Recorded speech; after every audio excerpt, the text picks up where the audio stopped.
a todas. Esta noche nos acompañan como expositores Damaris Suárez, que en la actualidad es periodista radial en Boricua 740 AM, donde modera el espacio La Tarde en Boricua 740, que se transmite diariamente de 4 a 6 de la tarde. Posee una extensa y variada trayectoria en la radio puertorriqueña. Ha sido reportera y moderadora de espacios en WIAC, WUNO, Noti1, WSKN, la Supercadena Noticiosa y en UAPA Radio, donde comenzó sus labores profesionales como periodista radial. Es egresada de la Universidad de Puerto Rico y posee estudios de maestría en investigación y comunicación social y periodismo. Enrique Cruz es director de noticias en UAPA TV, Canal 4, hace 31 años. Comenzó su carrera como periodista y asegura que nació para hacerlo. En la década de los 70 en la emisora radial WIAC. Luego laboró en WKQ y en 11Q. En UAPA se distinguió por su labor como reportero y ancla de los noticieros hasta que fue nombrado subdirector de noticias en el 1980 y poco después director. Es egresado de la Universidad de Puerto Rico de la Facultad de Estudios Generales. El doctor Mario Roche es catedrático asociado de la Escuela de Comunicación Pública de la Universidad de Puerto Rico, recinto de Río Piedras. Ha tenido una carrera distinguida en la educación de periodistas y en los medios de comunicación. Fue director de Radio Universidad de Puerto Rico y su nombre aparece con frecuencia en escritos publicados en Puerto Rico y en el exterior. Es miembro de la Junta Asesora de la revista cibernética 80grados.net, que coauspician la Escuela de Comunicación Pública y Prensa Comunitaria. Además, el doctor Roche es reconocido por sus dotes como actor. Posee un doctorado de la Universidad Complutense en Madrid. Israel Rodríguez es reportero del Nuevo Día, donde cubre asuntos de política. Hasta hace poco estuvo en Madrid cursando estudios doctorales en la Universidad Complutense. Ahora anda ocupado con sus tareas periodísticas y su tesis doctoral. Israel es egresado tanto de bachillerato como de maestría de la Escuela de Comunicación Pública de la Universidad de Puerto Rico, donde enseñó cursos de periodismo cibernético. Es autor del libro Escándalo Político y Periodismo en Puerto Rico, sobre el periodismo investigativo, publicado por Ediciones Huracán en el 2007. El moderador de esta noche es Jorge Rivera Nieves, quien es ancla de las ediciones de las 5 y las 11 de Telenoticias, Canal 2. Lleva 43 años de labores en los medios de comunicación puertorriqueños y se ha destacado por su interés de fomentar el aspecto social en los medios, especialmente la educación. Dice que a ello le ha ayudado su formación universitaria en psicología. Actualmente modera el programa Jorge Rivera Nieves 100 por 35, que produce Spanish Television News para Punto 2 de Telemundo y el Canal 13. Junto a su hija, la periodista Grenda Rivera, forma una pareja de presentadores única en la televisión puertorriqueña y tal vez en Latinoamérica. Adelante. Comenzamos. Muy bien, gracias Carla Minet. Amigas y amigos, empezamos más o menos igual, pero Me ganó. Es que yo empecé siendo estudiante todavía de escuela superior, tenía 17 años, pues entonces sumamos por ahí. Sí, pero nada, cumplí, disfruté de los beneficios de ser senior citizen. Sí, porque ya yo voy al cine y demás, entonces pues me beneficio del descuento de senior citizen. Cumplí los 60, pero en Telemundo llevamos 34 años. Y ciertamente hemos visto la herramienta del ejercicio del periodismo como una herramienta que tiene que estar al servicio del país, al servicio de la comunidad, de nuestra sociedad, para que podamos crecer. Si hablamos en términos cronológicos, envejecer es inevitable, crecer es opcional. Y nos parece que podemos contribuir a que nuestra sociedad crezca con una prensa dinámica, activa, responsiva, curiosa ante todo. En la noche de hoy, el conversatorio lo vamos a mantener en un tono de informalidad, por así decirlo, bien coloquial. Somos 4 o 5 compañeros que nos conocemos, nos respetamos. Entonces, la idea es que de este diálogo pues podamos producir ideas o conceptos que les sirvan a ustedes para nutrirse. No obstante, tenemos unos puntos de referencia y en cuanto al tiempo es uno de ellos. Estaremos realizando 13 rondas, las dos primeras de 40 minutos. Una ronda de 10 minutos, 40, 40 y 10 minutos, ¿verdad? Y entonces, espacio para las preguntas que surjan de ustedes. ¿De acuerdo? En la primera ronda estaremos tratando los temas, ¿qué opinión tienen los compañeros de cómo la prensa del país está cumpliendo su misión de información? Sugerencias, propuestas que puedan ayudar a fortalecer y enriquecer el periodismo puertorriqueño y sugerencias sobre cómo se pueden llevar a cabo estas gestiones y qué se puede poner en práctica. Esa es la primera ronda. Disponemos de 40 minutos, son las 7:47. Vamos a iniciar y ciertamente pues iniciamos contigo, la dama del grupo, en el contexto de lo que estamos hablando. Yo temo que esa cosa de las damas primero es porque hay que buscar a alguien valiente en el piso, ¿verdad que sí? No, así que pues, si no obviamente comenzamos. No, gracias, Jorge. Si no fuera por ustedes las damas, ¿qué sería de nosotros los varones? ¿Verdad?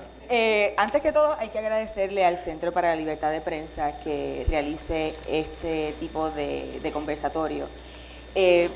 Sobre todo porque hoy se conmemora un día muy importante con unas expresiones terribles de un funcionario de la ley y el orden y que hacen evidente que es necesario que reflexionemos sobre nuestra profesión, porque evidentemente vamos siempre a tener críticas y siempre vamos a estar señalados, y es mejor que nos señalen por hacer un buen trabajo.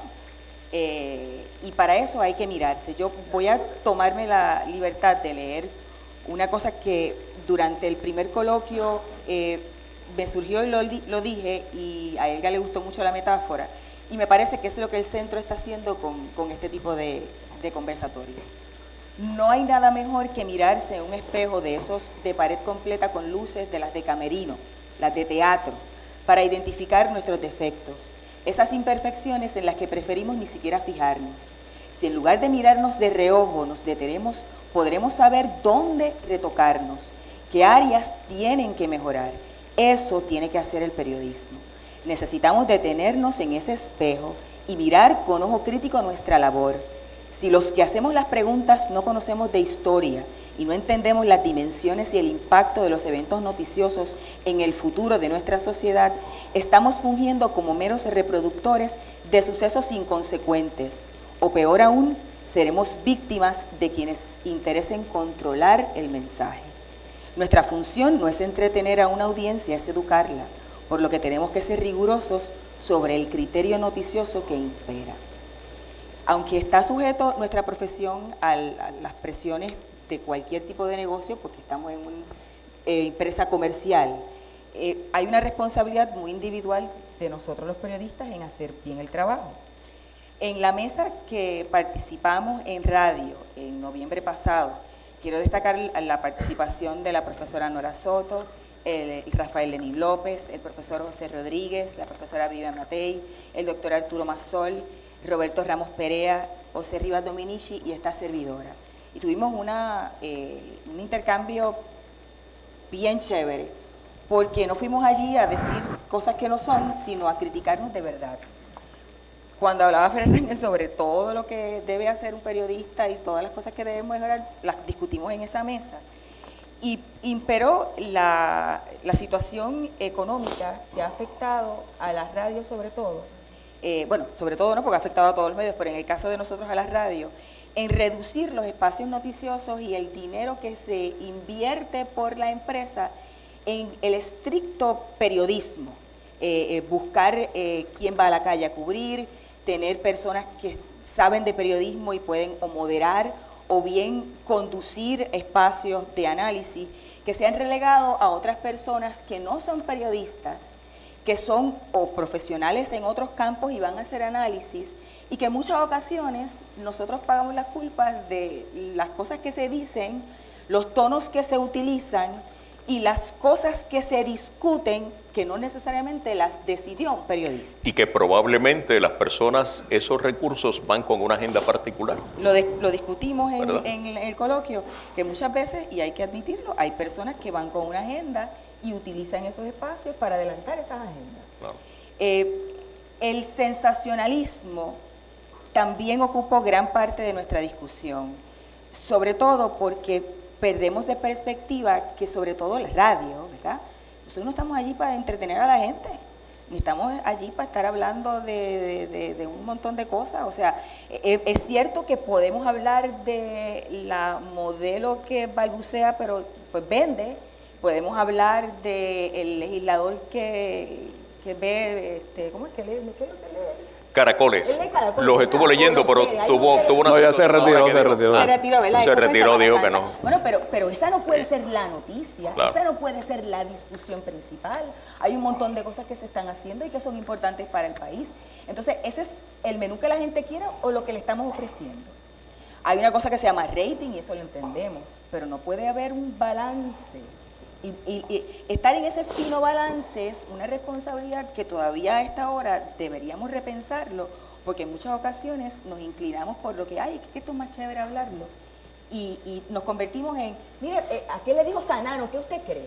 Eso no es la labor del periodista. O sea, está planteando el asunto del contenido. Exactamente. Contenido. Los criterios noticiosos, el asunto de la trivialidad Y los recursos que se utilizan. y planteaba la cosa de los problemas que son importantes y hasta qué punto se discutió en un momento dado de la objetividad del periodista. Se ha relegado en radio, por ejemplo, a que el periodista es el que va a la calle con un micrófono, hace 2 o 3 preguntas o lo pone en la conferencia de prensa y regresa. Y en esa mesa se discutía, ¿eso es lo que debe ser, a ese nivel se debe restringir el periodismo radial? ¿O ese periodista puede hacer otras cosas en otros momentos, en otros espacios? La persona que me describe, yo la describía como un muchacho mandado. Eso. Y entonces cuando recuerdo que en mis comienzos me asignaban, decían, vete allí con esto, y yo, pero ¿qué papel juego yo? No, Es yo no soy importante muchacho mandado. la Si preparación. necesito un muchacho mandado, pues consíguelo, pero vamos a formular preguntas que Y eso es sean importante, pertinentes, la ¿no?, al tema. preparación. Claro. Porque hay que prepararse y hay que entender que uno pues uno va para hacer preguntas importantes para el país, hay que prepararse y la memoria colectiva en muchos casos depende de nosotros. Y nosotros no podemos tener un disco duro que se borre 24 horas. Y al otro día me levanto y empiezo en cero otra vez. Entonces hay que recordar eventos históricos para enmarcar eventos noticiosos y darle un contenido. Referencia, trasfondo, contexto. Por ejemplo, desde el punto de vista de la prensa escrita y la academia, Roche. ¿Cómo no? Bueno, no sé si tengo el micrófono, ¿se escucha? Aló. Digo, Sí, pero- gracias. sí. Bueno, antes que nada, Bien, Rick. permítanme agradecerle al centro nuevamente la invitación a participar en sus actividades. Siempre me siento muy honrado por estas oportunidades y sobre todo de poder compartir con ustedes, que son unas figuras tan relevantes en el campo de la televisión y el periodismo en general en Puerto Rico. Bueno, mira, en estos ejercicios que nosotros desarrollamos en aquella reunión del 12 de noviembre, efectivamente hay muchos aspectos en los que coincidimos: banalización, trivialización, la precarización del trabajo periodístico, que es algo que no discutimos tanto, pero que es bien importante también. Es decir, ahora tú tienes un periodista haciendo muchas más cosas por el mismo sueldo, tienes mucho menos tiempo para investigar y evidentemente eso va a redundar en una falta de profundidad y de enfoque en unos temas que merecen ser atendidos de otra manera. De todas maneras, de todos modos, yo pienso que siempre hay espacio también para ser mucho más creativo. Si tenemos un personaje como el Chuchín, pues quizás podemos utilizarlo para darle la vuelta y arrancar con la anécdota del Chuchín y él como ejemplo de la política reality en Puerto Rico, para entonces hablar y profundizar o en unas prácticas culturales, ¿no?, relativas a estas religiones afrocaribeñas, o si se quiere, para abundar en la banalización de la política en Puerto Rico, desde la ironía,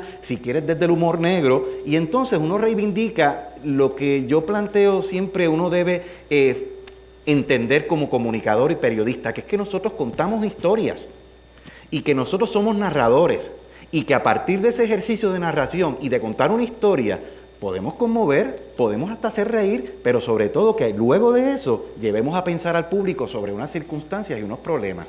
Eso es ser un buen narrador. En una actividad en la que tuve oportunidad de participar hace unos meses atrás, quizás hace un par de años, que se organizó en la UMED, vino un teórico de la comunicación, Omar Rincón, que él llega al extremo de decir, mira, hoy en día los periodistas tenemos que ser DJs de la información, ser capaces de movernos en múltiples plataformas, ser capaces de contar historias que enganchen al público, pero sobre todo de contarle a asuntos, historias que realmente les importan. En Puerto Rico, por ejemplo, yo creo, esa es una de las cosas que yo planteé en la discusión que se desarrolló, le damos demasiado énfasis a la política partidista, demasiado, como un espacio de conflictividad y tal. Y yo estoy seguro de que la gente allá afuera probablemente le interesaría que nosotros generáramos más contenido sobre temas que realmente les importan. Por ejemplo, los abuelos que crían a sus nietos.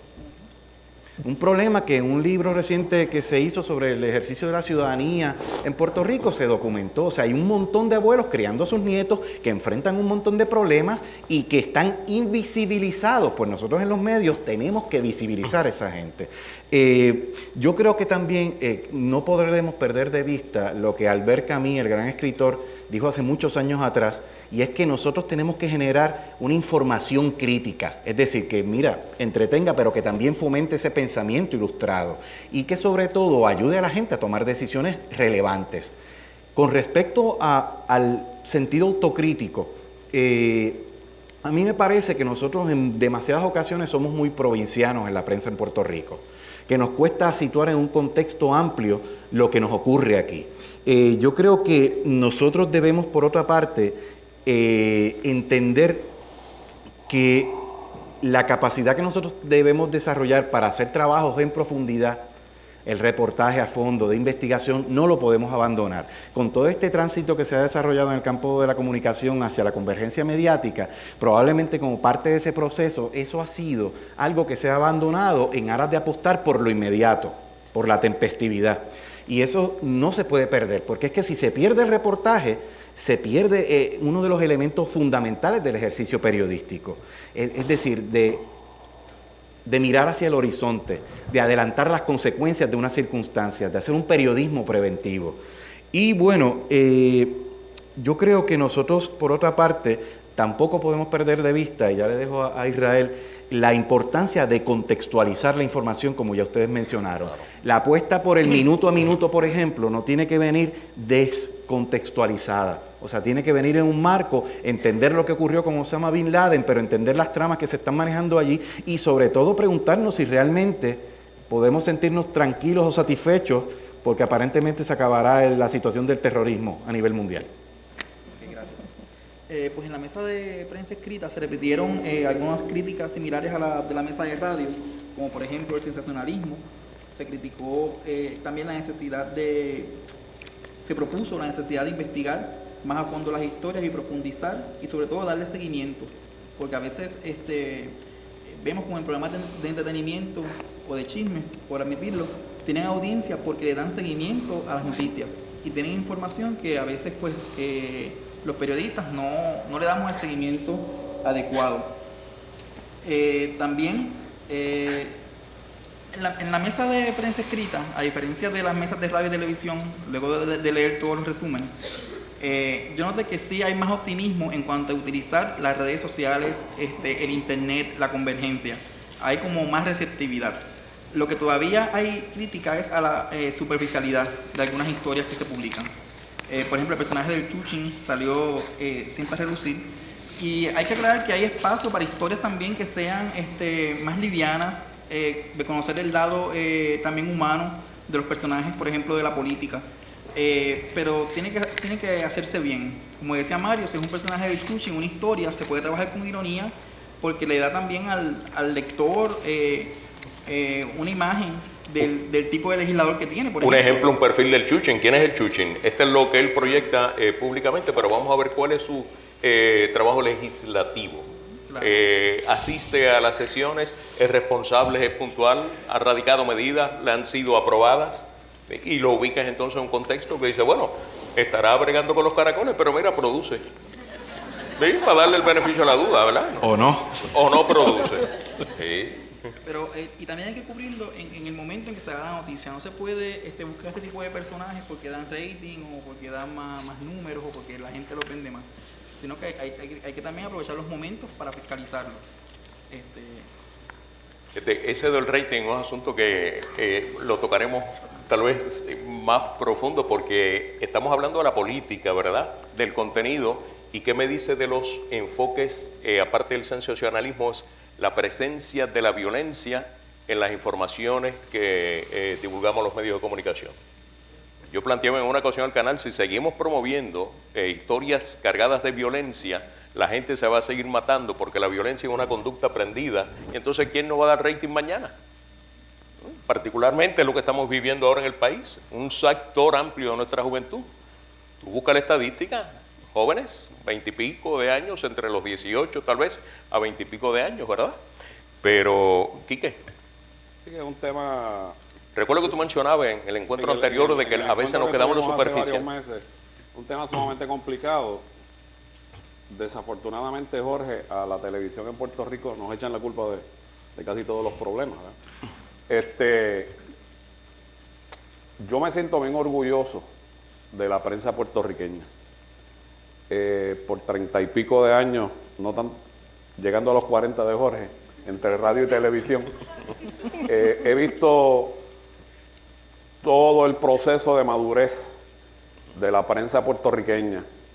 Tenemos que mejorar en muchas cosas, tenemos que crecer en muchas cosas, pero hoy día, lo digo profundamente orgulloso, que me siento como miembro de la prensa puertorriqueña, me siento sumamente complacido del trabajo que se ha hecho durante todos estos años, a pesar de que, Jorge, desafortunadamente ya no somos los primeros noticiarios de Puerto Rico. El primer noticiero de Puerto Rico ahora es La Comay. Pero, no, son bromas. Esto es un ejemplo de cómo ha ido esa transición en todos estos años. Y podemos estar hablando muchísimo de las cosas que tenemos que mejorar. Afortunadamente, todavía el pueblo puertorriqueño respeta mucho y cree mucho en el trabajo que hace la prensa puertorriqueña. Las encuestas que nosotros hemos hecho internas en el canal así lo demuestran. Encuestas que nosotros regularmente hacemos para auscultar qué es lo que la gente quiere, etcétera, etcétera. Y ese respeto, esa confianza que tiene la audiencia en nosotros es todavía a unos niveles sumamente altos. Y eso lo que hace es que solidifica el compromiso que uno tiene para no desviarse y para no pecar de no responder a las necesidades reales del pueblo. Nuestro trabajo es a veces sumamente difícil porque somos compañías comerciales, son compañías que respondemos, ¿verdad?, a unos dueños, a una gente que han hecho unas inversiones que hay que recuperarlas. Está el asunto de los ratings. Pero en términos generales, vuelvo y repito, yo me siento bien orgulloso del trabajo que hace la prensa en Puerto Rico. Y de las veces que he tenido la oportunidad de viajar, lo que tengo accesando al internet, nosotros, el trabajo que se hace aquí compara con cualquiera en el resto del mundo. Considerando las limitaciones, que son muchas. Las limitaciones.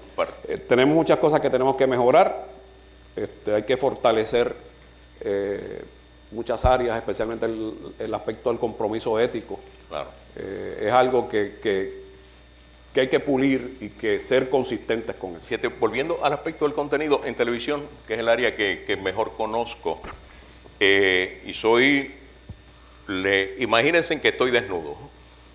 Cuando las personas me preguntan, Jorge, ¿por qué tanto crimen, tanta violencia? Yo le digo, si el fin de semana ha sido violento, no merece la pena ver ningún noticiario en el país. Ninguno. Porque ese primer bloque va a estar lleno ¿de qué? De los crímenes. Y tú le dices, bueno, pero eso ocurrió. Fantástico. Ocurrió, es una realidad.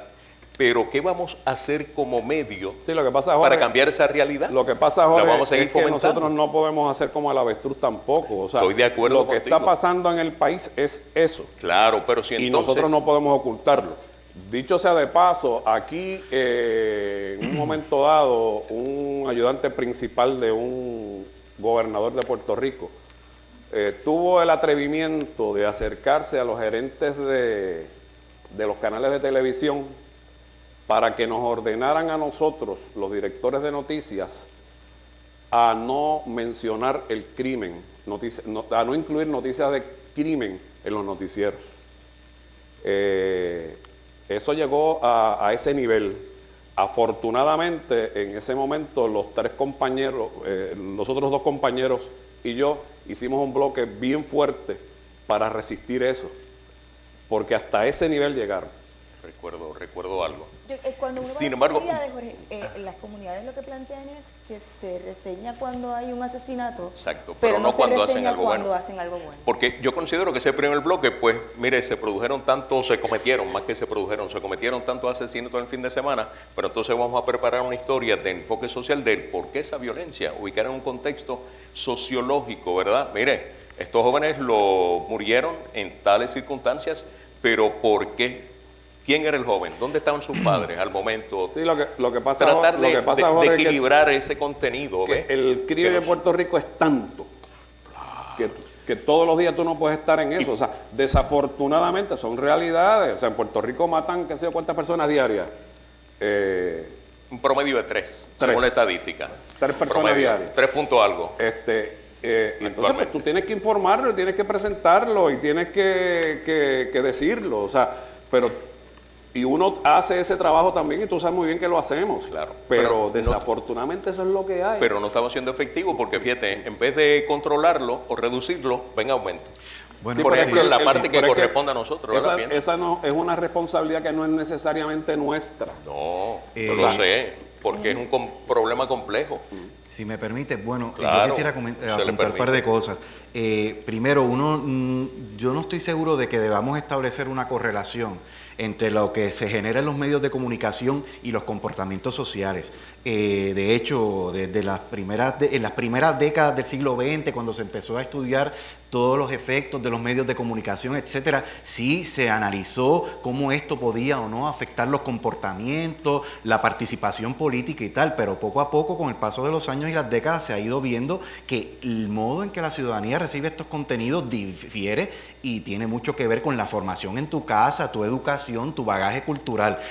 De modo que yo creo que hay que tener cuidado con establecer unas correlaciones tan nítidas entre la violencia que se difunde en los medios y el comportamiento violento. Sin embargo, yo no creo que debamos ser tan categóricos, porque es que la experiencia de la comunicación es muy compleja. Disculpe, profe, pero es que hay estudios donde se demuestra que los niños de edad escolar pasan más horas frente a un televisor que en el salón de clase o estudiando. Efectivamente, Entonces, pero si es el que contenido y los programas muñequitos ya no existen en la televisión, por lo ejemplo. que yo le quiero expresar al público y a ti, Jorge, es que son situaciones muy complejas y que yo no creo que sea prudente asumirlo de un modo tan determinista. Ahora, sobre si se debe o no producir y cubrir lo criminal, evidentemente está esa responsabilidad, pero yo lanzo una pregunta. ¿Hasta qué punto esa cobertura extrema de lo criminal no tiene que ver con que en términos de la producción de los contenidos noticiosos es relativamente fácil? Llamas a un oficial de prensa, dime qué pasó y te voy a poner y te grabo. Cuéntame qué ocurrió o te voy a ir a filmar al muerto. O sea, ¿hasta qué punto esa cobertura extrema de lo criminal no tiene que ver, quizás, pregunto, con la falta de originalidad, con la posibilidad de atender y trabajar otros contenidos? Estipulado. ¿No? Y por otra parte, bien, hace un pero momento, tú puedes- perdona un segundo, mencionabas lo de la Comay y yo tengo que decir otra cosa también. La Comay no es periodismo, es pseudo periodismo en todo caso, porque es un show que utiliza herramientas del periodismo, la entrevista, a veces reportajes y tal, para entretenernos. El problema es cuando el horizonte de expectativas del público considera que esa es la información con la que yo me tengo que relacionar. Y en ese sentido, si nosotros siempre nos vamos bajitos, acostumbrándonos al chuchín y a maripili, ese horizonte de expectativas que nosotros le ponemos a la ciudadanía se va a quedar así. Y entonces,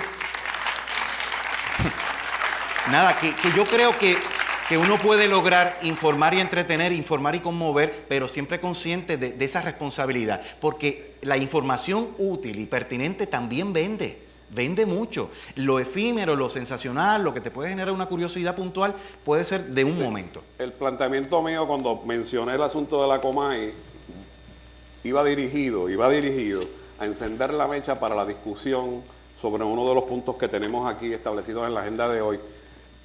Y lo traje para señalar cómo ha evolucionado el periodismo en Puerto Rico. Sin lugar a dudas, el primer programa de la televisión puertorriqueña es el programa de la Comay. Claro. Y eso amerita quizás un ratito de análisis para ver esa evolución del periodismo en la televisión, por llamarlo así, y aún en la prensa escrita, la evolución que han tenido los periódicos, qué sé yo, Primera Hora, El Vocero ahora mismo, cómo han ido evolucionando de una temática a esto otro que en el programa se llamaba entre frivolidades y responsabilidades sociales.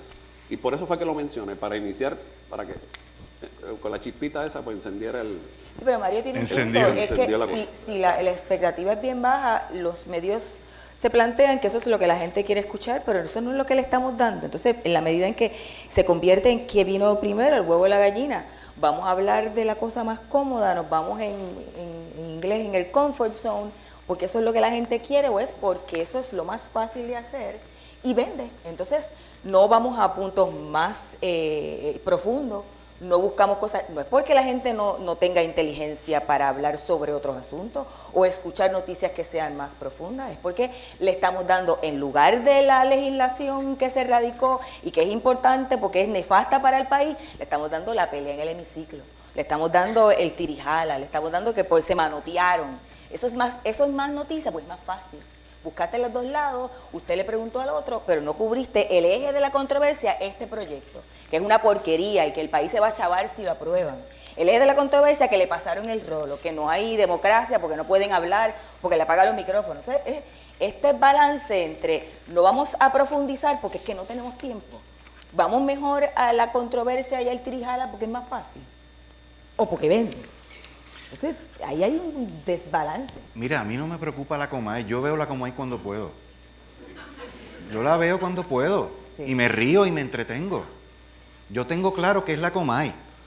Es más, yo creo que lo que realmente es preocupante es que en el periodismo serio, entre comillas, ese programa tenga tanta influencia. Uh-huh.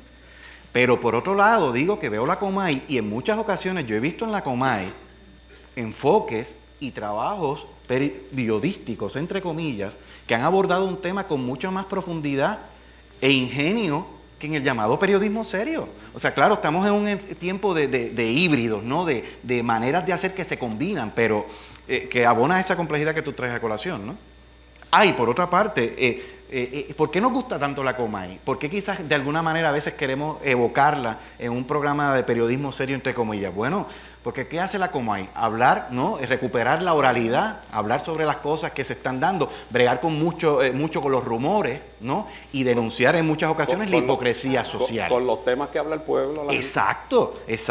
Claro, nuestra responsabilidad es otra. Por eso yo digo, la Comay tiene su espacio, no es periodismo, si acaso pseudo periodismo. Pero lo preocupante es que nosotros querramos imitarla para subir audiencia o entender que eso es lo que la gente quiere y para de contar. O que la gente lo vea como parte del periodismo. Claro. No como un programa de entretenimiento que puede encontrar otras opciones de informaciones de lo que ocurre. Es que es complejo. Yo recuerdo una vez haber visto a Rafael, a Lenín, parte del equipo de ustedes, en el contexto de, me parece, la presencia del gobernador en la Comay, ¿verdad? Bueno, pues Rafael tú fuiste allí a hacer las preguntas que a lo mejor la muñeca no iba a hacer. Entonces, ¿cómo tú dices? Eso está mal, está bien. Rafael en ese contexto, con la muñeca, haciéndole una entrevista al gobernador. Bueno, tiene que ver con la dinámica que se da en la comunicación hoy en día, que es lo que tú señalas. Sí, y si no lo tengo de un modo, pues lo tengo de otro. Lo importante es que la información, digamos, fluya, exacto, ¿verdad? Y de un modo más. Israel, está calladito. Yo quisiera compartir, contestar la pregunta que se nos planteó en el turno inicial, que era qué opinión tienen de cómo la prensa está cumpliendo su misión de informar. Un poco quiero compartir entonces lo que fue el sentir de estos periodistas en esta mesa, que fueron, habían directores de medios, habían estudiantes, editores y reporteros. Aunque es difícil, ¿verdad?, determinar si la prensa está cumpliendo su deber de informar o no, no es algo tan fácil. La percepción de este grupo de periodistas es que en la actualidad está cumpliendo esa misión, aunque todavía hay mucho camino por recorrer. Hay un reconocimiento de que los medios tradicionales, por ejemplo, en este caso los periódicos, han sabido aprovechar muy bien las nuevas tecnologías. La posibilidad, por ejemplo, de hacer entrevistas con audio y con video, siempre son un complemento a la información y favorecen al público. También han sabido utilizar muy bien las redes sociales como Twitter y Facebook para adelantar noticias exclusivas, etc. Sin embargo, a juicio mío, como compartí en la mesa, a pesar de que estamos en plena era digital, en el periodismo del siglo XXI, todavía los contenidos, a mi juicio, son muy localistas y de poca profundidad. Hablamos mucho de globalizaciones, pero a veces eso no se traduce en el contenido de las informaciones. Lo vemos incluso en la vinculación de los temas. Cubrimos un tema determinado, no sé, la huelga del UPR, por ejemplo, quizás no hay una vinculación a lo que está pasando en otras universidades del mundo, etc. Y quiero traer a colación también un debate que un poco surge con la participación de otras personas en las redes sociales y que tienen la posibilidad de publicar información, y es el debate de si somos todos periodistas. Un debate que hemos tenido, periodistas que están aquí en sala, que hemos tenido, y también pues surgió en la mesa a raíz de esta situación de la convergencia mediática y el acceso que tiene la gente a las nuevas plataformas. Hay quien dice que la audiencia es la que va a determinar quién es periodista, otros dicen que no pueden ser los medios los que lo determinen, y otros reclaman que por el mero hecho de publicar, ya sea un blog, una información en la red, ya pues son periodistas. Voy a citar, por ejemplo, la directora del Vocero, Ayola Virella, quien participó en la mesa, dijo: las audiencias pueden ser vistas como fuentes de información que hay que corroborar. El debate sobre si son periodistas o no se parece al que tuvimos sobre los analistas hace 10 años, que todavía persiste. Entiendo que son personas que participan de la prensa, pero no son periodistas. Los analistas participan en los espacios de opinión y cuando se trata de la labor de los ciudadanos se puede llamar cultura participativa y prensa ciudadana, pero el periodista profesional se distingue porque practica los valores fundamentales de la profesión. Voy a citar también al profesor Roche, que está aquí a mi lado, que dijo: yo comenzaré diciendo que nosotros debemos enfatizar hoy más que nunca la necesidad de desarrollar un pensamiento crítico entre los estudiantes en formación en las escuelas de periodismo y comunicación en general. Que se entienda que hoy más que nunca ser periodista es ser un intelectual y un profesional de este campo, entender el trabajo periodístico como uno que incluye un profundo componente intelectual. Hay que amueblar bien siempre la cabeza, como les digo yo a los estudiantes. Y yo, a riesgo de que me critiquen, me inclino a pensar que no todos somos periodistas. El ciudadano que accede a los medios para traer información sigue siendo una información valiosa y hay que tratarlo como tal. Ser periodista para mí requiere unas destrezas en el manejo de la información, el dominio de distintos géneros periodísticos y también el cumplimiento de unos códigos de ética o principios éticos. No sé si esta discusión se dio también en las mesas de radio y televisión. El principio inviolable de la corroboración, escuchar el tilín y el tilán también, y tener la cautela de que siempre que una fuente se acerca a ti, viene con un propósito. Tienes que tomar con pinza la información que te provee esa fuente, procesarla, medir los efectos o consecuencias que pueda tener antes de difundirla o publicarla, ¿verdad? Yo creo que esa es fundamentalmente la diferencia entre un bloguero, un ciudadano independiente que abre un blog y puede comenzar a expresarse y postear cosas y tal, fenómeno, ejerce su libertad de expresión, pero la diferencia fundamental entre un ciudadano independiente que crea un espacio de comunicación alternativa y un periodista tiene que ser evidentemente ese compromiso con la verdad, con el contrastar la información, con el estar seguro de que lo que se publique es cierto. Yo como ciudadano independiente no tengo esa responsabilidad, la muñeca no tiene tampoco esa responsabilidad. Puede expresarse y divertir, pero nosotros como periodistas debemos estar seguros de lo que se publica es la verdad, y ahí se nos va a la carrera y la pertinencia en este ecosistema de la comunicación actual. Escuché en una ocasión a un abogado de República Dominicana cuando el caso de esta joven que era presentadora de televisión aquí, Laura Hernández. Uno de sus abogados dijo que la verdad es como el corcho, siempre sale a flote. Y me parece que es un modo adecuado de describirlo, ¿verdad?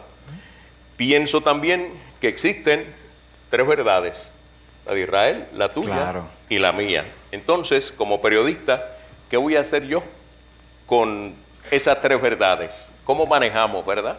Para que entonces podamos difundir y divulgar. Hay un concepto relativamente nuevo, que es el periodista ciudadano, ya que estamos hablando de ello, ¿verdad? El periodismo como empresa es el único que está protegido por la Constitución de los Estados Unidos. Está en la primera enmienda. Los demás negocios y otra actividad empresarial o comercial no está protegida. Con eso los dejo.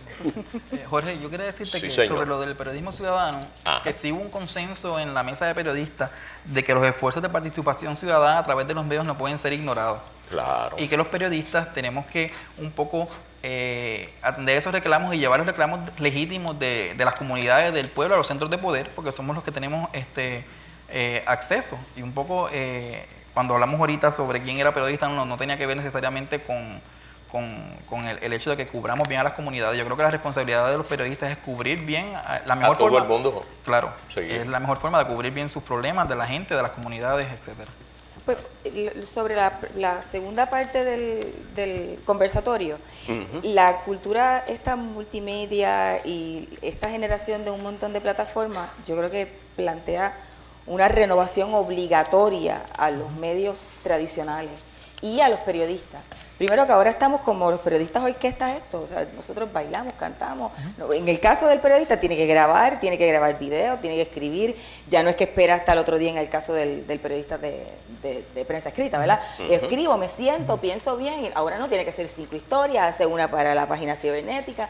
En el caso de radio igual, se supone que la radio era como que la más cercana a la gente para tener una discusión y estar bien cercano a la discusión y tener una reacción inmediata. Ya no, porque ahora está el tweet y entonces ahora yo te escribo, voy a la página web y entonces la misma página cibernética puede ser que dé la información y se nutra la radio, contrario a que antes la radio nutría necesariamente durante el día lo que escuchaban en las mesas de prensa escrita y hasta de televisión. Ahora está la página web de los periódicos. Entonces supone una renovación obligatoria, no tan solo a nosotros los periodistas, sino a los medios en general.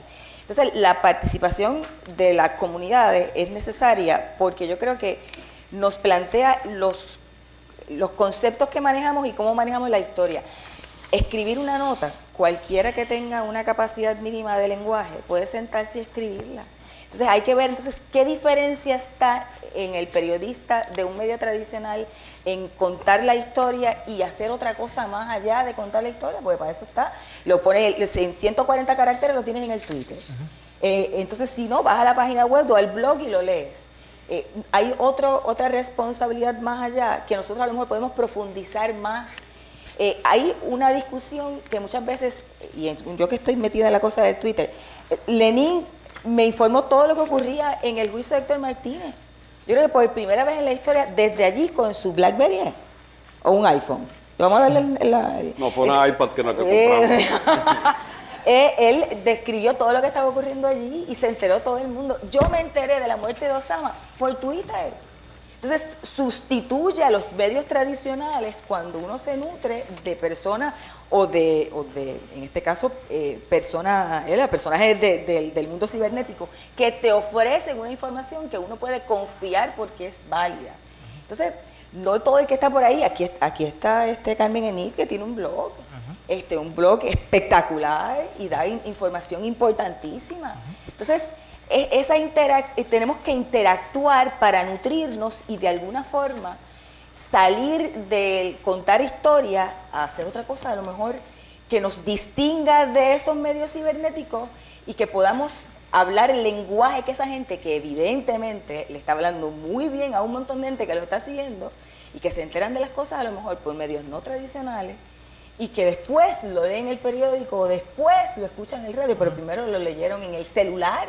Noticel, que ahora aquí hay una... Noticel, sí, una Noticel, empresa que espectacular, por celular te llega la información. Damari, en esta parte de las transformaciones de los medios, por ejemplo, los periodistas ahora de prensa escrita, competimos prácticamente con la radio y la televisión. Con la radio por la inmediatez, nosotros tenemos que escribir inmediatamente el suceso.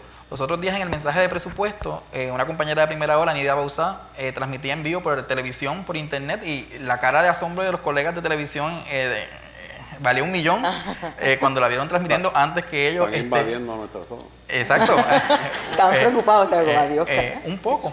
Y nosotros también tenemos un reto, que es que si tenemos una historia publicada, por ejemplo, en internet, que estamos desde por la mañana actualizando durante todo el día, al otro día en la edición impresa no vamos a tener lo mismo que toda la gente ha visto en internet, en las redes sociales. Tenemos que entonces profundizar en la historia, buscar otro ángulo. Y respecto a otras herramientas que tenemos en el internet para llevar información, me preguntaba alguien los otros días sobre las fotogalerías, por ejemplo, que tenemos en El Nuevo Día y en Primera Hora también. Pues son recursos valiosos también. Por ejemplo, hubo una fotogalería sobre Carlos Romero Barceló en estos días, sobre el incidente que tuvo con Chichi Rodríguez. Pero esa fotogalería, por ejemplo, te permitió conocer un montón de datos históricos que quien no los conoce, o los jóvenes, llegaba hasta el Cerro Maravilla, porque iba sobre todas las polémicas. Eso quizás en una historia no te va a caber, de ese día no tiene espacio. Igual el periodismo de investigación, que por cierto fue uno de los señalamientos un poco críticos de la mesa, de que todavía como es muy escaso en los medios, pero por ejemplo, el internet es un recurso bien valioso, porque tú puedes publicar en la edición impresa, pero en la edición de internet pues puedes tener gráficas, documentos más extensos que en el periódico. Así que un poco nosotros tenemos que utilizar esos canales que está usando la gente para informarse. La gente usa Twitter, Facebook, Internet, tenemos que usarlo y dar contenido, hacer un balance de contenido entre lo que la gente debe saber para estar informada, para hacer reclamos que tenga que hacer al gobierno, y también de entretenimiento, porque no podemos dejar esa parte a un lado, porque si no, estamos compitiendo con muchos emisores. Y yo creo que si se logra un balance justo, sería lo ideal en ese sentido. Yo creo que lo de las redes sí. Sí, perdóname. Esto de las transformaciones tecnológicas, cuando el corresponsal de la cadena ABC, Sam Donaldson, el corresponsal en la Casa Blanca, cubrió el asunto de Watergate, cuando el juez Sirica, creo que se llamaba, John Sirica, ¿verdad? Bajó con una decisión que ahora no recuerdo claramente cuál fue. Sí leí en sus memorias que él tuvo que salir corriendo buscando un teléfono público para llamar a la redacción de ABC y dar la noticia. Los otros días el hijo mío pequeño me pregunta de lo más serio y bien preocupado, dice: papá, cuando tú tenías mi edad no habían celulares. Y yo le digo, no habían celulares, y él como que no lo entendía, ¿verdad? No, en Orocovi el show de las 12 llegaba a las 3. Y llegaba en blanco y negro, que era el colegio. A lo que voy es que esto va cambiando tan aceleradamente. Yo acabo de estar el mes pasado en una convención en los Estados Unidos de la NAB, National Association of Broadcasters, y me enfrento con aquella cantidad de tecnología que hay, que de verdad que me preocupé. Me preocupé porque ¿de dónde vamos a llegar? O sea, ahora mismo ustedes me preguntan cuál va a ser la evolución de los medios, de los periódicos, la radio, la televisión, el internet. Y yo no sé qué es lo que vamos a tener eventualmente, porque la tecnología está cambiando tan dramáticamente. Y lo planteo aquí para que un poco lo conversemos. Cómo eso va a transformar el trabajo nuestro como periodistas, ¿verdad? Es increíble la facilidad con que hoy los compañeros reporteros en la calle transmiten y dan a conocer las informaciones. Eso tan acelerado también me preocupa un poquito en términos de verdad sí, porque de cuán confiable pueda ser, si esa misma competencia desmedida nuestra por ser los primeros nos Puede lleva afectar. ¿Los primeros en qué? a ser superficiales, Claro. a quizás a no dar la información correcta. Todo ese tipo de cosas lo planteo aquí, ¿verdad? Anécdota aquí que en esa dirección recuerdo hace unos años cuando Raúl Juliá cayó enfermo, la entonces compañera Madeline Vega, hoy ejerce como juez, creo que es egresada de esta institución, era la que estaba investigando el caso de Raúl Juliá. Yo salgo a mi hora de comida, regreso. La producción me dice, Jorge, prepárate porque hay que dar un boletín urgente que murió Raúl Juliá. Yo le murió Raúl Juliá. Yo le pero no has llamado a Madeline. No, dale, que tenemos que... Yo le pero llámate a Madeline, que es la compañera que está trabajando el caso, para ver, corroborar, confirmar, porque, o sea, estaba... Insiste la producción, yo le digo, corrobora. La producción insistiendo y yo, corrobora. ¿Cómo llega la información? Me dice, bueno, la información me llega a través de la compañera Silvia Gómez. Tiene mi mayor respeto. Yo le digo, muy bien, Silvia, pero debió haber sido Madeline. ¿Y cómo se entera Silvia? Pues la mamá de Ivonne Cole, que estaba en California, la llamó. Yo, esto está un poquito complicado. Jurado. Si están escuchando por la cosa, es posible de Silvia, que me llamo ahorita, de por aquí estamos. Estoy hablando hechos, ¿bien? Para sustentar lo que tú expones. Pues nada, siguiendo el protocolo, la estructura de mando, pues yo tengo que, me paro frente a la cámara a anunciar que Raúl Juliá había muerto.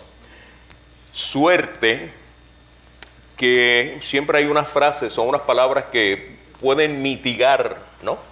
Yo les información recibida en la redacción de Telenoticias señala que el afamado doctor puertorriqueño Raúl Juliá habría fallecido. ¿Bien? Pero aún así, lo habíamos matado una semana antes porque Raúl Juliá no había muerto. Murió una semana después. Entonces lo que tú señalas, nos dejamos llevar por la vorágine de que, espérate, ¿quién lo dice primero? ¿Y qué dice que primero? ¿El primer disparate o la información correcta o incorrecta? El otro día entrevistando a unos jóvenes artistas, escultores, me pareció interesante su respuesta, porque yo les dije, ¿y aspiran ustedes a ser famosos? Y uno de ellos me dice, no, reconocidos. Muy bien, porque tú puedes ser famoso por la comisión de un delito, o por aspectos negativos, no, mejor reconocido por mi trabajo como artista y escultor. Sí, hay Mario, para darte quizás sí. un pie para que puedas hacer una exposición sobre esto. Me parece que las escuelas de comunicación en el país tienen que revisar muchas cosas de su currículo, porque los estudiantes hoy día, con este mismo asunto del desarrollo tecnológico, se quedaron atrás. No solamente los compañeros que estamos ahora mismo trabajando en los medios, sino los estudiantes que están saliendo, no los preparan desde el punto de vista tecnológico, y eso no puede ser, porque es que no van a poder funcionar. Sí, eso es así, eso es así. Fíjate, la semana que viene, de hecho, nos visita a la Escuela de Comunicación un profesor de la Universidad de Navarra en España que nos va a estar dando unos seminarios sobre esto de la convergencia mediática y tal. Hace par de años también estuvo ocurriendo. Somos muy conscientes de eso. Yo hablo por mí, no por mis compañeros. A veces uno se pregunta si realmente uno tiene un espacio en el contexto actual. Claro, uno tiene que continuamente estar revisando y estudiando y poniéndose al día, pero somos muy autocríticos, es lo que te quiero decir con eso, y somos muy conscientes de esa realidad, y que evidentemente nos está llevando a todos a cambiar unas maneras de hacer y a ponernos al día con respecto a esto de las tecnologías.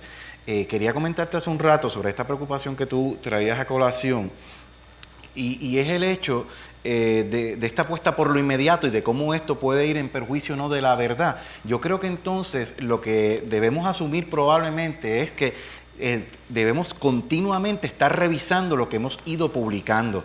Yo recuerdo que en el diario El País de España, cuando murió Michael Jackson, lanzaron una información que no era precisamente correcta, y poco tiempo después, entonces revisaron y corrigieron el error, y posteriormente entrevistan a uno de los directivos de este medio de comunicación, y él dijo, es que hoy en día nosotros tenemos que bregar con esta lógica en la que continuamente tenemos que ir sacando cosas, pero mirando, claro, esto es debatible, continuamente ir mirando que efectivamente lo que sacamos por dar la primicia, por dar adelante, es cierto. Lo comento como elemento de discusión. Sobre lo de las redes sociales, yo no creo que debamos verlo como algo diferente o alejano a nosotros, sino todo lo contrario, utilizarlo y entonces asumirnos todos nosotros también como filtros de lo que sale por ahí o aprovecharlos cuando estamos lejos de un escenario como lo que estuvo ocurriendo con todas estas revueltas en el Medio Oriente. Hace un tiempo atrás leía en un blog sobre estos temas de periodismo lo que ocurrió con uno de estos medios, no sé si fue Al Jazeera o Al Jaravilla, que entonces ellos aprovecharon lo que la gente estaba comunicándoles a través de Twitter y Facebook. Entonces, claro, ¿cómo bregan con esto de la verdad? Si yo veo con una cantidad de personas razonables, me está más o menos contando la misma historia, pues vamos a tirar para adelante. Y esa fue la lógica que utilizaron. Entonces, ¿qué pasa? Que tú aprovechas estas tecnologías y las redes sociales no solo para reafirmar una marca ni para esfuerzos de marketing únicamente, sino para ampliar tu posibilidad de informar y documentar y de fomentar esa cultura participativa, ¿no? En nuestro grupo estaba Arturo Mazzol y obviamente por su experiencia con Radio Casa Pueblo y estaba José Santiago Velázquez, Dios mío, se me fue el nombre del profesor, que es el de Radioactiva, Rodríguez, gracias. Ambos nutrieron mucho el grupo de esa vía alterna, ¿verdad? De utilizar las redes sociales y a su vez también insertarse en esa nueva onda. Pero más allá de eso, el asunto de las comunidades sobre todo, hay que ver qué se está discutiendo ahí y por dónde va la gente, porque muchas veces esas mismas redes sociales y esos comentarios, las comunidades necesitan participación, tienen unas preocupaciones muy válidas y encuentran en esos nichos dónde discutirla, cómo insertarse en la discusión, cómo dar propuestas, autocriticarse y buscar soluciones, y los medios tradicionales, bien, gracias. Entonces, esas otras redes sociales se convierten en los lugares de opinión, de foro, donde se discuten, donde las comunidades entonces deciden que yo voy a utilizar este recurso y aquí buscan soluciones. Por ejemplo, los periódicos regionales parece que responden a nivel de la prensa escrita a las necesidades. Bueno, el nombre lo describe, ¿verdad? Periódicos regionales y Wikileaks. Bueno, lo interesante de Wikileaks, pienso yo, fue que cuando se empezaron a difundir estos contenidos, esto se desarrolló a partir de un acuerdo que hubo entre medios de comunicación, el Le Monde, El País, el New York Times. Entonces ellos en ese sentido desarrollaron una colaboración que fue inédita, ¿no?, para ir publicando una información que era pertinente e importante que el público conociera. Claro, la pregunta también que uno se hacía en aquel momento era ¿por qué ha ocurrido lo de Wikileaks? ¿Qué ha dejado de hacer la prensa tradicional, que ha tenido que salir un medio alterno o una persona que no necesariamente se mueve en el campo de la comunicación para dar a conocer una serie de asuntos? ¿Hasta qué punto nosotros a veces no hemos, a la primera de cambio, abrazado la versión institucional o la versión del gobierno, como ocurrió con las llamadas armas de destrucción masiva y lo que eso generó en términos de déficit de credibilidad, y no estamos siendo más críticos con lo que nos cuenta el Estado o con lo que nos explican las corporaciones? ¿Quién financiará Wikileaks? Porque entiendo que es una operación costosísima. Yo estuve hoy hablando con el muchacho de Caribnews, que está en Twitter, aquí en Puerto Rico. Yo estoy adelante, ¿sabes? Lenin, yo también, ¿sabes? Y estuve hablando, logré comunicarme y conversamos por teléfono un rato.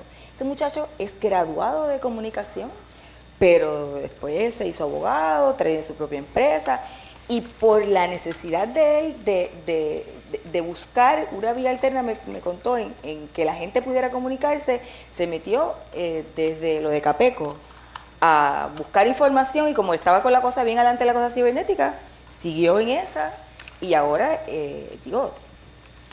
tira muchas veces informaciones internacionales y locales primero que los principales periódicos, y después a los par de minutos, 20 minutos o mucho más, y eso en un tiempo de Twitter es bastante razonable, de lejos, lo tiran los periódicos. Y es un muchacho sí tiene su destreza porque es graduado, pero se puede hacer otra cosa y eso es su pasión. Yo quería decir sobre lo que dijo Quique y Mario sobre la universidad, que me parece importante, es que en el sentido que a mí no me preocupa tanto lo que conozcan las tecnologías, sino más bien las lógicas y las cosas, porque la tecnología es tan cambiante que yo creo que la universidad debe enfocarse también pues en el pensamiento crítico, en la cultura general, porque si tú no tienes nada de eso, pues no importa el aparato tecnológico que tengas al frente, no lo vas a poder usar. Así que no sé, Mario, qué tú Vocabulario. Sí, yo creo que es cuestión, yo creo que es necesario lo de la tecnología, pero uno le da sentido. Uno le da sentido con el pensamiento crítico. Lo que sí yo entiendo que nosotros debemos ser también más, digamos, formales y rigurosos en ese proceso es de hacerle entender a los estudiantes y a los futuros profesionales o uno como profesional reinventándose, ser conscientes que hoy más que nunca es necesario que seas capaz de comunicar a través de cualquier vía. Ayer se hizo un acto de recordación de un gran comunicador e intelectual que fue José Antonio Torres Martino. Y yo el otro día conversaba en una clase con los estudiantes, mira, Martino sería un gran hombre de la convergencia. Porque te podría hacer un contenido para radio, te podría escribir un texto y podría aparecer en cámara, dándole sentido. Claro.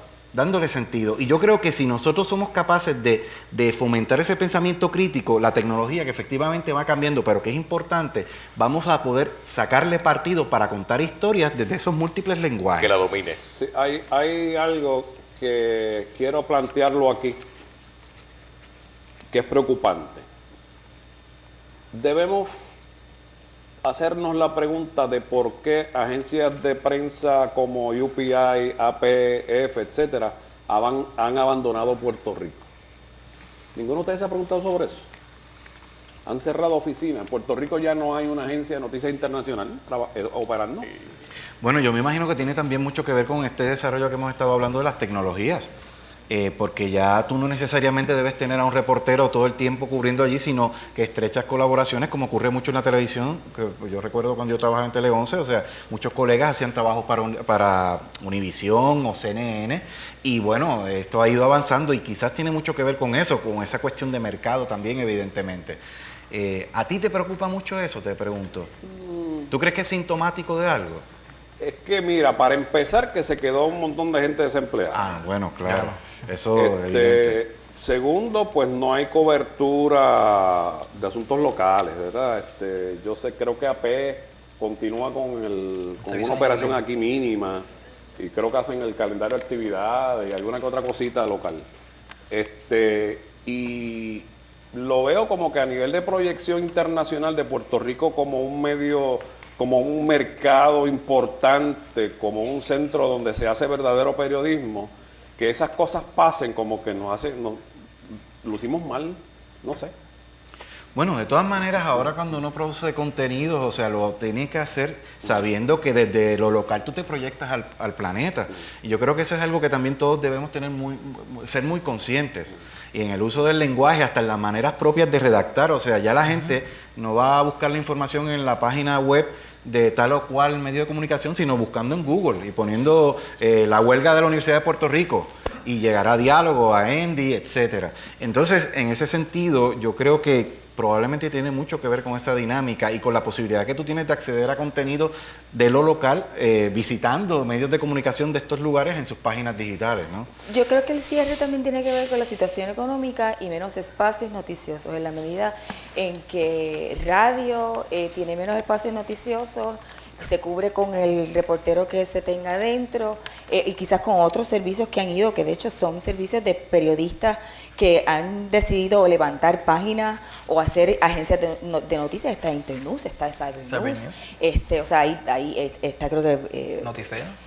Noticel, o sea, hay varios de esos, si no hay varios de esos, pero sí, pero yo entiendo, porque en el caso de AP te tenía la foto, el video y la proyección internacional, pero hay una situación económica que decidieron que no había, o sea, no era para ellos necesariamente económicamente viable el tener 2, 3, 4, 5 reporteros con la susodicha mesa para lo que podían devengar con los contratos en los medios. Entonces, la otra que sí quería, antes de seguir con este tema, porque veo a la profesora Matei, se planteó en la mesa que solamente un 30% de los puertorriqueños tienen acceso a Internet. Yo no sé si eso incluye ahora el acceso en celular, que evidentemente cualquier brujo por ahí tiene celular y tiene un Internet en el celular, pero bueno, hay 30% nada más. Vamos a afectar a ese 70% que no ha visto la página web, que no tienes acceso a la Internet o al Internet, cuando vea el periódico el otro día o escuche la radio, pensando ya del saque que lo vieron. hay que poner en justa perspectiva que no todo el mundo tiene internet, o hay un sector grandísimo de una población mucho mayor que le dificulta la cosa de entrar a internet. Entonces no todo el mundo está adelante en esa cosa. Y no, una cosa no puede sustituir el medio tradicional porque se haya dicho en internet o porque ya salió en una página, porque hay una gente que no lo tiene. Pero el futuro es... No, yo sé, pero bueno, en el futuro mañana hay un montón de gente que no se va a enterar si no lo decimos, o no se repite, o no se publica. Y eso es importante. Yo tengo una preocupación y es sobre la preparación de los compañeros estudiantes en el mundo de las comunicaciones, en la redacción. Comentaba hace un tiempito con el presidente de la Universidad del Sagrado Corazón de que me preocupaba ciertamente, o sea, no se dominan las destrezas básicas del lenguaje del idioma, la redacción. Y me parece que el mejor ejemplo podemos ver y leer con frecuencia. Se están quedando sin vocabulario nuestra gente. Aparte que le están restando letras al abecedario, porque ahora dicen los ojos, las ejas, están aspirando, ¿no? Le van restando. Y por ejemplo, cuando dicen una vivienda y dijo, mire, declaró, afirmó, expresó, se reiteró, pero entonces tú analizas el contenido de los escritos y es bien monocromático. Y eso, a mi juicio, pues es un asunto pertinente porque tú comenzaste hablando de la importancia que el periodista, digamos, sea aprendiz de todo, maestro de nada, pero que posea un conocimiento y un bagaje de información cultural, trasfondo de datos, información y conocimiento, y que lo pueda verbalizar, lo pueda comunicar escribiendo correctamente. Las muletillas, la de moda ahora es, obviamente, es interesante, yo he hecho el ejercicio y es interesante escuchar muchas figuras públicas que en un parlamento de 1 minuto, 2 minutos, te repiten obviamente como 30 veces, exagerando, ¿no? Y esto por esto, el esto, ¿no? La muletilla. De nuevo. Sí. Y así por el estilo, son áreas que, ¿perdón? También. Así porque es un área que me parece que es pertinente y pudiese identificar con una posible causa, o sea, que el manejo también de la cuestión tecnológica, que ahora mi hija menor, estudiante de 3er año de universidad, cuando estamos en el llamado chat, ya yo lo entiendo, porque cuando se propone que me envía escritos, ensayos para que yo los evalúe, el más reciente ayer en la mañana, me dice, papi, no tienes que corregirle nada, solamente quiero que me digas ¿cuánto tú le das a este escrito en una escala del 1 al 10? Lo leí detenidamente y le respondí, mira, no le doy 10, para mí tiene 12, objetivamente hablando. Porque con una pulcritud, ¿no? Una pulcritud y una coherencia impresionante. Sí, pero se abrevia mucho la cosa de... Pero en el lenguaje cotidiano y en la comunicación cotidiana, pues atropellan, pero por lo menos ha cobrado conciencia de que no, al momento de redactar un documento como debe ser, está ahí, nuestro idioma, nuestro vernáculo, nuestra lengua es maravillosa, es rica, cantidad de matices, ¿verdad? Hay muchos factores en eso, pero también hay algo que nosotros debemos tener en cuenta. O sea, la gente, los más jóvenes, los que los teóricos llaman los nativos digitales, nosotros en todo caso somos emigrantes digitales. Los más jóvenes, la manera en que ellos se relacionan con el conocimiento no es igual a la nuestra. O sea, ellos no se relacionan con el conocimiento tomando un libro, leyendo, entrando en el proceso de abstracción, imaginándose, considerando opciones, sino que su relación tiene que ver mucho más con el lenguaje visual, mucho más con la relación con esa tecnología. Y a lo mejor uno dice, oye, ¿no son tan inteligentes? Bueno, cuidado, porque se mueven en 3 y 4 plataformas simultáneamente. Entonces, su relación con el lenguaje es distinta. Yo no creo que deba uno decir que es peor o mejor. Uno enfrenta eso todos los días en clase. Acabo de llegar a ver por ahí al profesor Cos, ¿verdad? Peri, ¿estás por ahí? Y bueno, yo lo que opto es de empezar por lo básico. Vamos ganando si empezamos con una oración breve, sujeto, verbo y predicado. Entonces... Sí. ¿Sabes? Porque no es sencillo. Y con el orden y la estructura. Pero bueno, Pero- que es un proceso y asumimos nuestra responsabilidad, como decíamos hace un rato. Pero pienso también que el estudiante tiene que asumir su responsabilidad. Ah, claro, no. Tiene que asumirla, Evidentemente. ¿me entiendes? Sí, Entonces, si vamos, eso comienza en los niveles primarios. ¿Tú sabes lo que a mí me preocupa más que eso, que yo creo que eso a la larga, con la práctica y la disciplina lo logran. A mí lo que realmente me preocupa mucho es lo que entiendo es una seria falta de curiosidad intelectual. Eso a mí sí que me preocupa un montón, porque es como la renuncia desde el principio. Bueno, como lo tiene todo Entonces- accesible en 4 plataformas simultáneamente, pues no, es curioso, simplemente entro y ahí está. Pudiera Puede ser. ser, verdad, Sí, pero... porque Einstein dijo que era más importante la imaginación que el conocimiento, ¿no? Pero sentir esa curiosidad, ciertamente. Sí, porque es renunciar sin haber comenzado. También la cosa de falta de conocimiento general de la historia del país, de otras cosas que te van a dar quizás ese bagaje y ese mundo completo para poder entender unas cosas que pasan. Entonces, la persona que está trabajando no sabe, no ya quién es el presidente del Senado o el de la Cámara, sino qué hizo hace 10 años atrás o qué pasó bajo unas circunstancias similares hace 10, 15 años atrás. Entonces, ni tiene la curiosidad de buscarlo, ni se plantea si se lo están diciendo y es correcto, se lo da por sentado, y además de eso, tampoco ni siquiera lo conoce, tiene alguien que pueda darle una referencia histórica de lo que está ocurriendo. Entonces, es como, Yo de todas a eso le sumas que la M y la N son distintas y que unas palabras se acentúan, entonces dices, esto es un Yo de revuelo. todas maneras, a mí no me gusta hacer generalizaciones, o sea, hay muchos estudiantes que son excelentes. Y por otra parte, entender, hace un rato comentabas de las fotogalerías, oye, es que hay un ejercicio de orden también.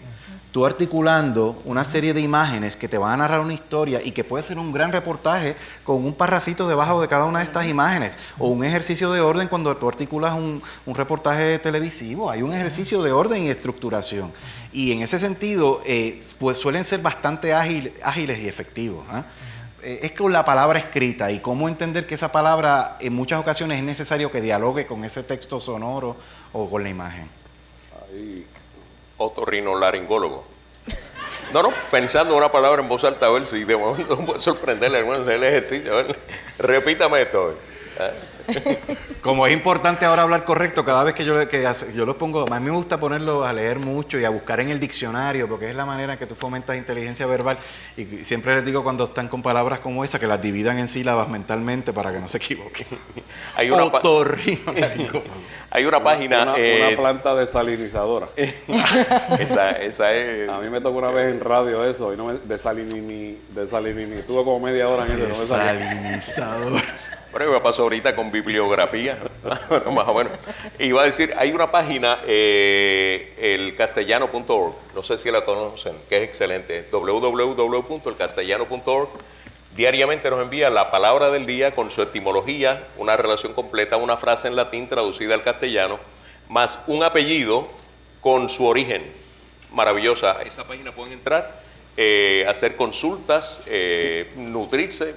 Maravillosa, muy buena. Hablando de esto de los estudiantes, al principio dije que yo me sentía bien orgulloso del trabajo de la prensa de Puerto Rico. Y añado ahora que me siento bien orgulloso de esta nueva cepa de reporteros jóvenes que tenemos actualmente. Están haciendo un trabajo excelente.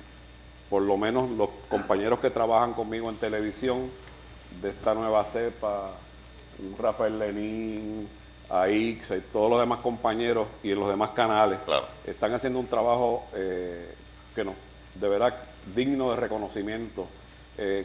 Son la gente que nos relevan a nosotros y nos podemos retirar en paz, Se puede tranquilos. decir que se puede pasar el batón sin mayores preocupaciones. Ustedes dos se están mirando, ¿verdad? ¿Ah? Son ustedes dos los que se están mirando, ¿verdad?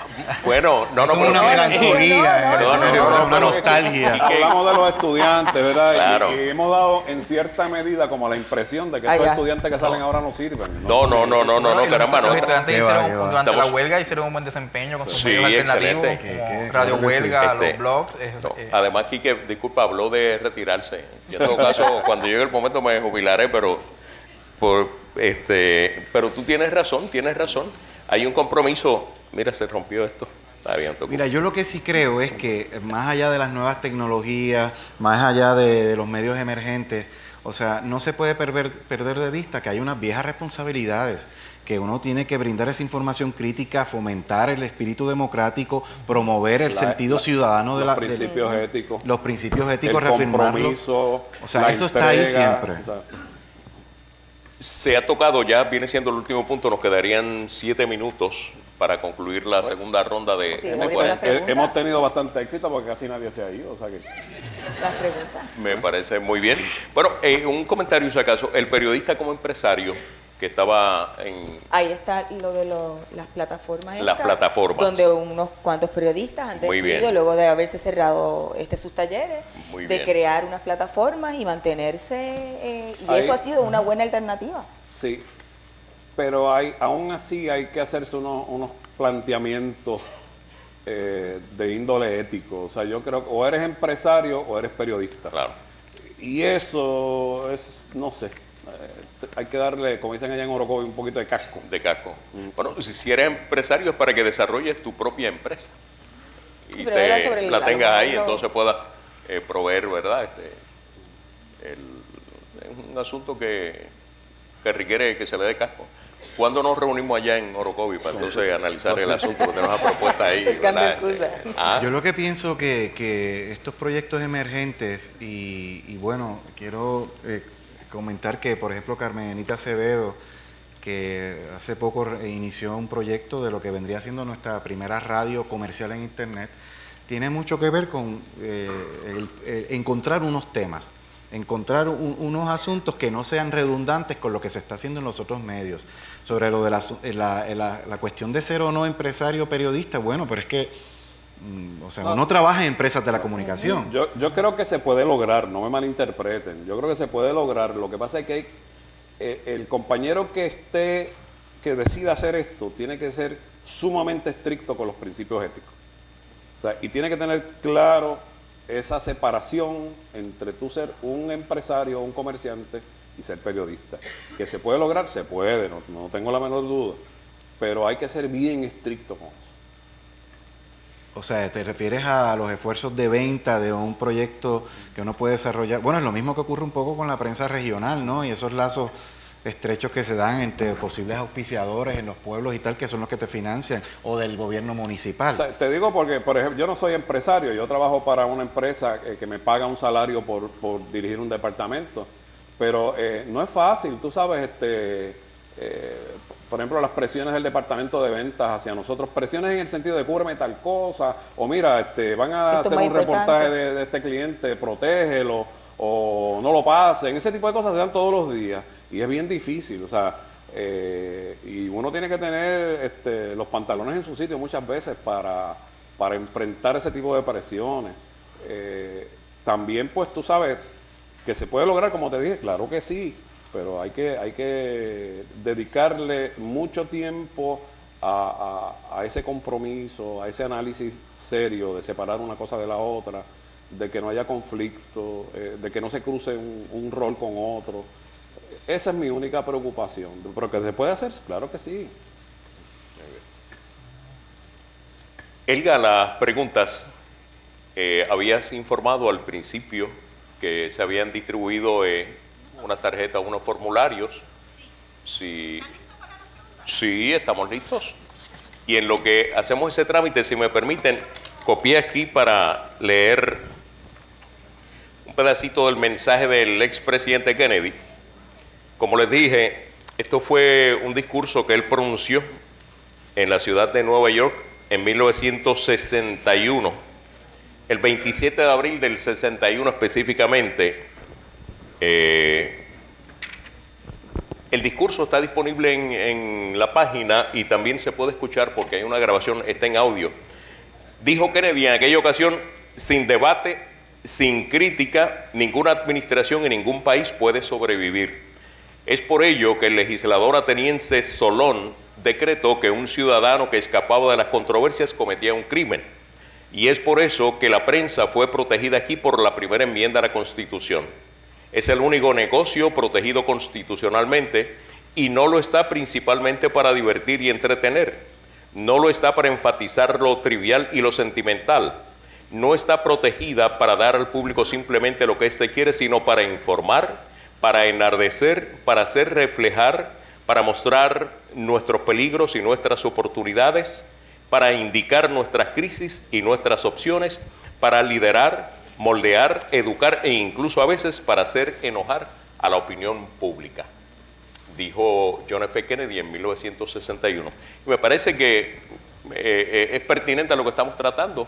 Le proveo el dato en el libro donde aparece de Walter Graciano, Nadie vio Matrix, y el discurso que está por ahí, y no creo que haya cambiado mucho. Es decir, que la responsabilidad primaria es estar, como yo digo, esto en mi caso es un oficio y yo me describo como un periodista silvestre porque no tengo formación académica en periodismo o en otras disciplinas, pero no existía la escuela de comunicación. No existía la escuela de comunicaciones, eso es correcto. No existía ninguna.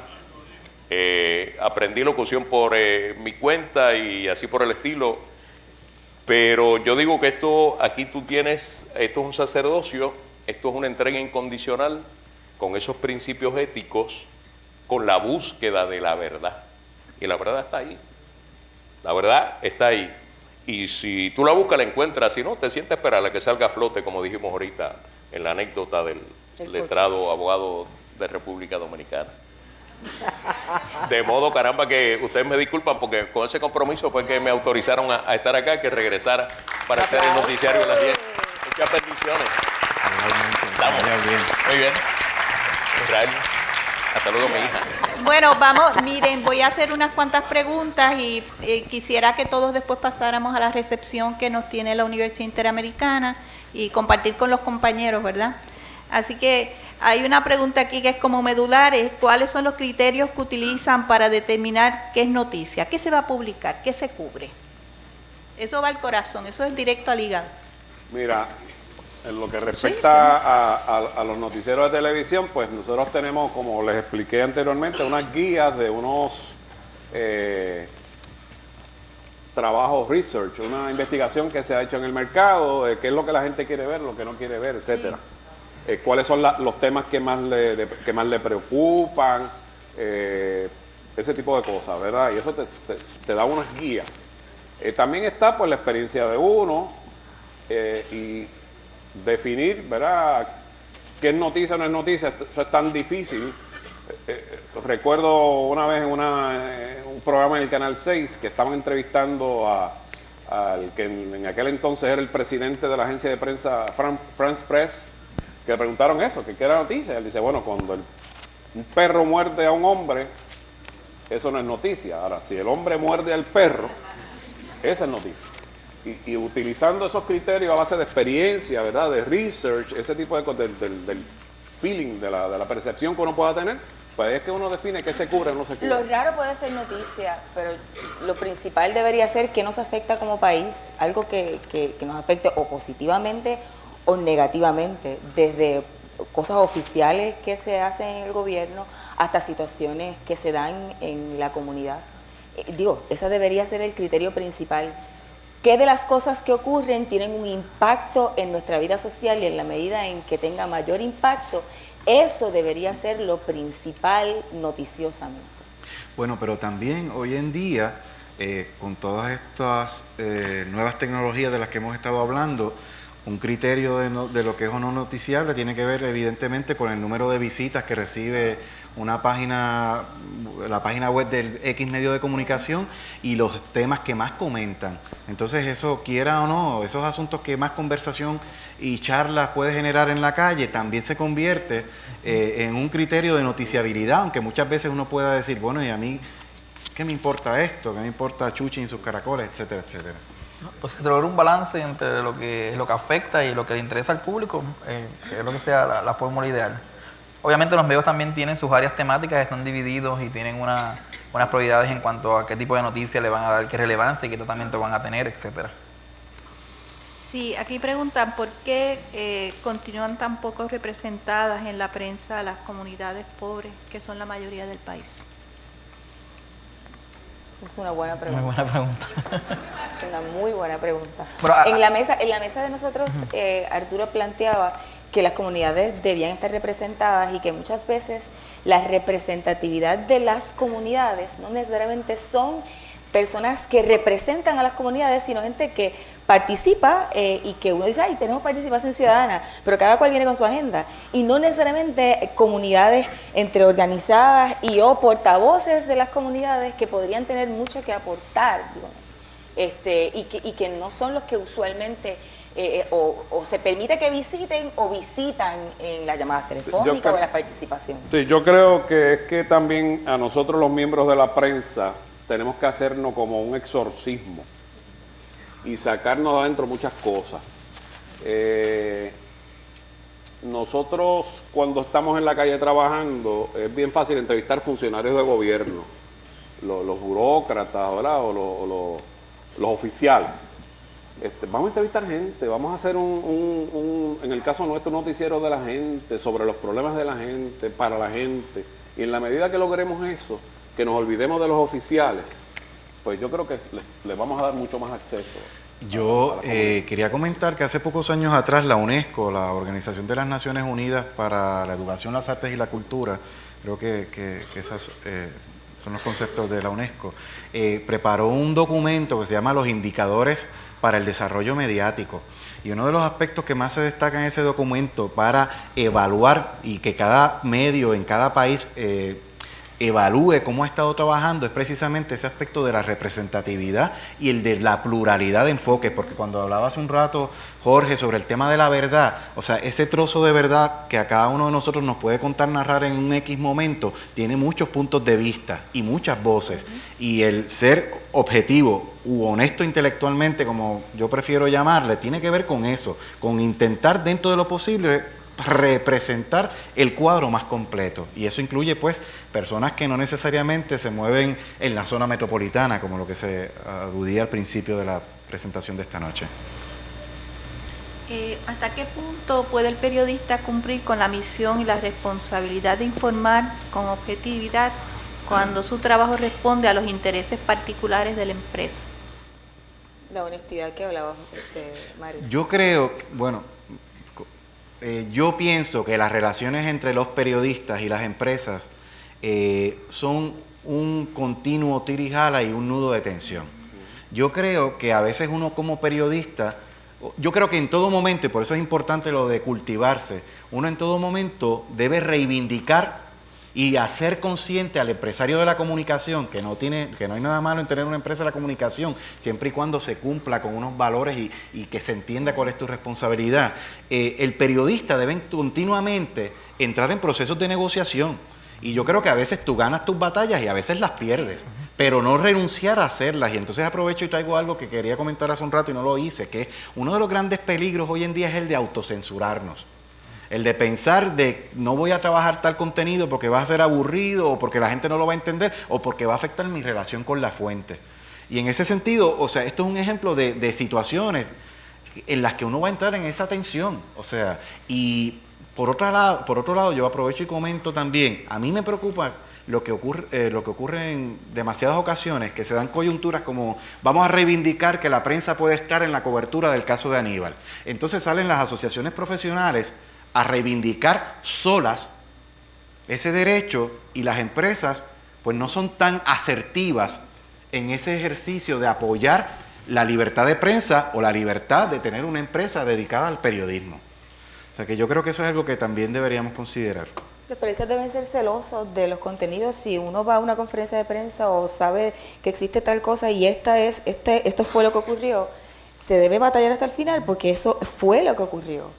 Y ser celoso del contenido, que después de todo, cuando uno vaya a la calle, a quien le podrían o increpar porque se publicó algo incorrecto, o se dijo algo incorrecto, o se tituló algo incorrecto, o con otra interpretación, es al periodista, no al dueño del medio.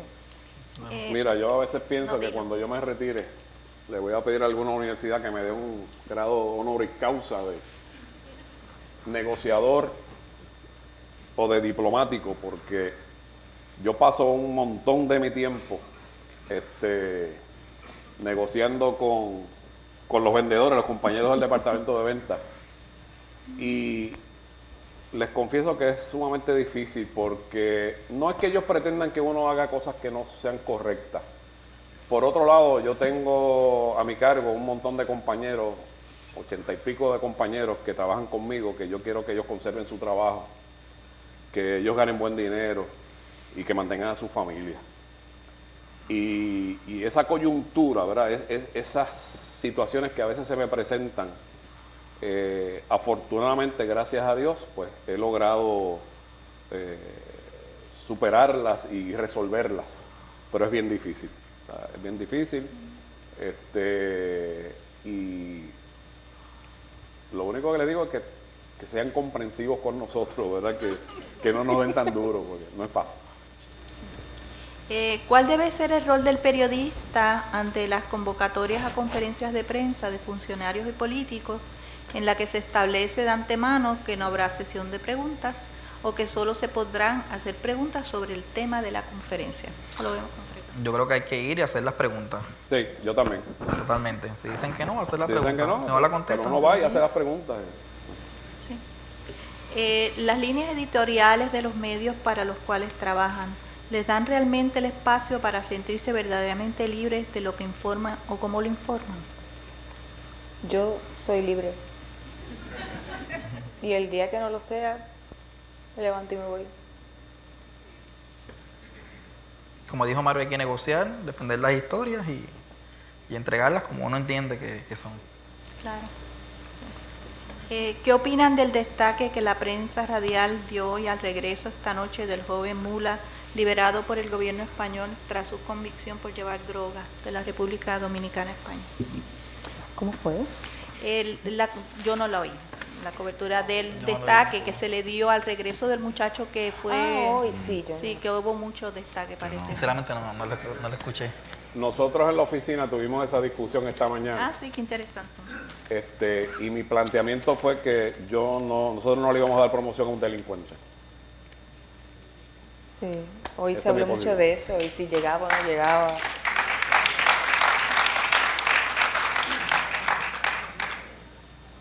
Bueno, vamos a hacer una última pregunta para podernos ir y le pueden ir preguntando porque hay preguntas como para 3 horas más y no podemos. Hoy día, ¿cuánta seriedad le adjudica la prensa al balance entre el derecho a la libertad de prensa y el derecho a la intimidad de las personas? Hay una línea bien finita y muchas veces se cruza. Es bien difícil porque hay una sensación de que se puede decir lo que sea sin pensar en que hay unas personas ahí y que hay veces que eso que se está diciendo puede afectar a terceros. Entonces, tiene que ver mucho con esa línea ética de saber cuánto de eso que tú vas a decir es necesario, cuánto de eso es realmente noticioso y no choca con esa libertad, ese derecho a la intimidad. Entonces, si no se sientan y lo piensan antes de abrir la boca, estamos mal. O de sentarse a tirarlo por internet, estamos mal. Porque hay que pensarlo, no todo lo que se conoce se tiene que decir o a lo mejor no es confiable o simplemente no es necesario. Yo creo que tiene que ver con entender que la materia prima de nuestro trabajo es la gente y que pues si nosotros hacemos mal nuestra labor podemos perjudicarles y dañarles la vida para siempre. Y no van a tener oportunidad necesariamente de demandarte. Yo creo que hay que ser bien conscientes de eso, de que nosotros trabajamos para la gente, de que debemos fomentar de una manera o de otra el respeto y la convivencia y no perder de vista de eso, que la responsabilidad que tenemos es tremenda. Por otra parte, con relación a lo que dice Damaris, evidentemente, según han ido pasando las últimas décadas, esa frontera entre lo que es público y privado se ha ido estrechando.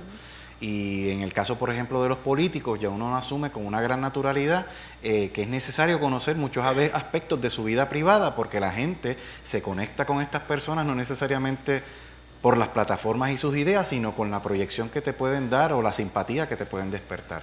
De todas maneras, volvemos al principio, o sea, nosotros debemos entonces pasar de nuevo todo esto por el filtro, pero con el ciudadano común y corriente, yo creo que Damaris tiene toda la razón y bueno, lo que comentaba, entender que la gente es nuestra materia prima y hay que tener mucho cuidado.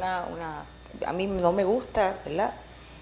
¿Qué necesidad hay de que me pongan el entierro de alguien que murió desgraciadamente en un accidente o por la razón que fuere, en ese momento de intimidad de su familia, que no es una figura pública, que esa gente está llorando y sufriendo por la pérdida de ese ser humano? Y lamentablemente ahí tiene que haber una cámara, o ahí tiene que haber alguien escribiendo, o ahí tiene que haber alguien relatando. Entonces, hay unas cosas que uno plantea, pero ¿qué necesidad tiene la gente de ver eso? ¿Por qué hay que dañarle ese momento último a esa familia que le va a decir adiós a esa persona? Debemos repensar eso. Bueno, muchas gracias. Quiero agradecer mucho a la audiencia y a los participantes por haber compartido con nosotros. El coloquio nosotros transcribimos todas las páginas y vamos a publicarlo completo con todos los textos de los participantes. Una vez le enviamos los textos y nos autoricen a su publicación en la web. Es un documento sumamente largo, ¿verdad? Y bien interesante las conversaciones, ¿verdad? Mucho más amplio de lo que pudimos hacer hoy en este espacio. Pero muchas gracias a todos por acompañarnos y vamos a continuar estas discusiones porque hablando se entiende la gente realmente. Gracias.